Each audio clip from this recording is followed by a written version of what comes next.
मैं 1 घंटा जो है 1 घंटा का मैक्सिमम सीटिंग रखता था और 50 मिनट पढ़ा तो 10 मिनट का ब्रेक लेता था. अब it is very difficult to focus for 1 hour also.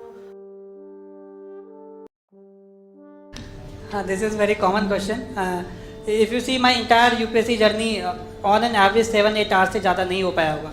I will share my this thing also. I used to make one daily ये कि घंटे का मैं मुझे ट्रैक करने के लिए क्या करता था. अभी भी मेरे पास होगा कि स्टॉप वॉच होता था, यहाँ पे एक ये रहता था, वहाँ वो मैं पहन लेता था स्टॉप वॉच.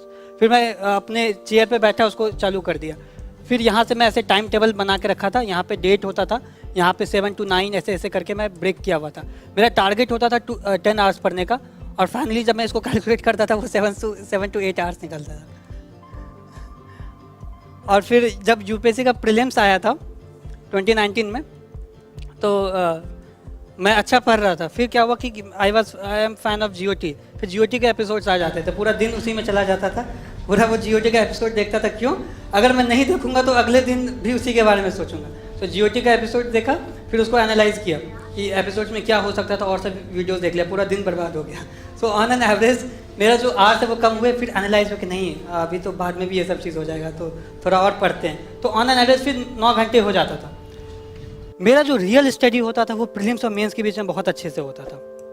इस बार का जो प्रीलिम्स था उसमें बहुत मैं डर गया था 2020 में, because I had only 40 days और प्रीलिम्स मुझे पता है कि 2 घंटे में it can make your break your attempt. Entire 1 साल का पूरा ये हो जाता है. तो इसमें फिर मैं अच्छे से पढ़ा. यहाँ पे 3 लोग थे, हम लोग 1 महीने तक ज़मीन पे भी पैर नहीं रखे थे, फ्लैट में एकदम 3rd फ्लोर पे अपना डिस्कस कर रहे हैं, पढ़ाई कर रहे हैं. और शाम में हम लोग डिस्कस करते थे, थोड़ा स्ट्रेस रिलीव करता है, डिस्कस करते हैं और चीज़ें याद भी हो जाती है. तो यहाँ पे फिर मैं 9 से 10 घंटे पढ़ाऊँगा.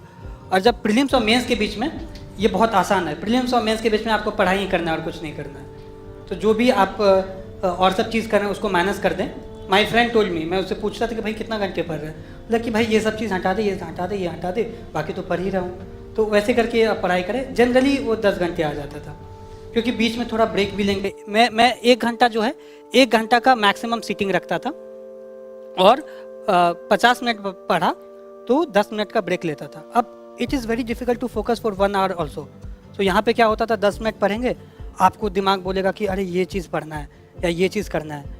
जो भी इर्रेलेवेंट चीज़ें वो आपको 1 घंटा में वो याद आएंगी, ये भी काम है वो भी काम है.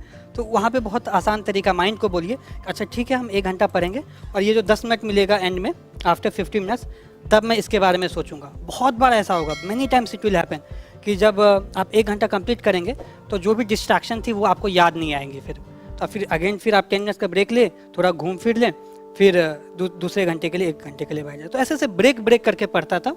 और लाइब्रेरी में था तो अंडरग्राउंड थे 2019 में, सारे लाइब्रेरी जो है वो अंदर ही है, नीचे ही है तो ओहर में, तो वहाँ पे थे. और फिर मैं 1 घंटे बाद ऊपर जाता था, थोड़ा घूमता था 5 मिनट, फिर अंदर आता था. तो ऐसे करके चलता था. और फिर इवनिंग में 1 घंटे का ब्रेक लेता था. अगर इफेक्टिवली देखें तो मॉर्निंग में 7:30 अगर लाइब्रेरी पहुँचे, 2019 अटेम्प्ट बता रहा हूँ, तो रात में 10:30 बजे रुकता था और बीच में जो है आधे घंटे का जो खाने पीने का ब्रेक लेता था और शाम में 1 घंटे का ब्रेक लेता था. तो इस तरीके से तैयारी की थी. और this is not you can not continue this for 1 year. ये कंटिन्यू नहीं कर सकते हैं. This you can continue it for 3 months, जो प्रीलिम्स और मेंस के बीच में और प्रीलिम्स से पहले.